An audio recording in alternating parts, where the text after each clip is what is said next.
So I finally got the car and I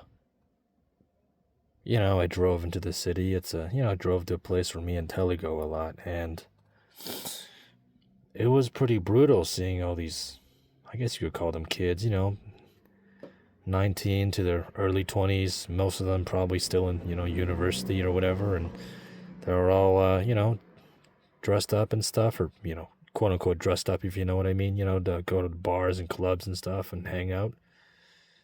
And I've been down that way with Telly thousands of times. But this time it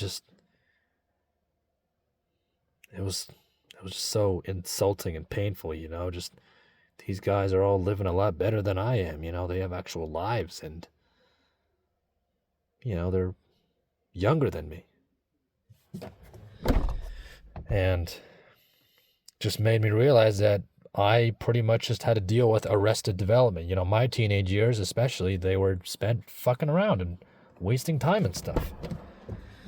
And I think, at least here in the West, and especially in Canada, at least where I'm around, in my area, it is pretty important. Your teenage years are rather important. That's when you get your driver's license, your part-time jobs, get your experience. That's when you start branching out into the world. And I didn't.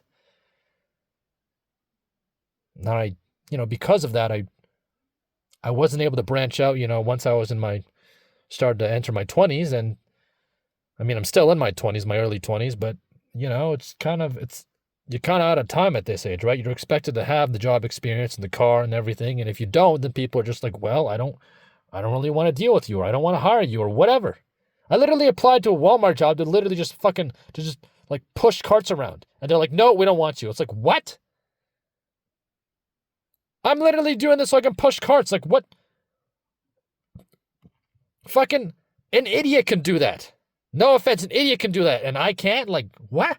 What is this? It's just, if you don't start building a foundation starting in your teenage years, and obviously if you don't have good genetics and good folks to kind of help you build that foundation, once you get in your 20s, it sucks. Because that's when you're trying to have to build the foundation yourself. Get your money, get your car, get all that shit that you were supposed to start getting when you were, 16, 17, 18, whatever. And then, you basically just spend the rest of your life trying to catch up, and then by the time you do, it's like, well, you're old and tired, and it's just so brutal knowing you got struck with arrested development. It's like, this is it. That's it. You just got to deal with it now and live with the weight of your failure forever, and it's just brutal as fuck. It really is just damn.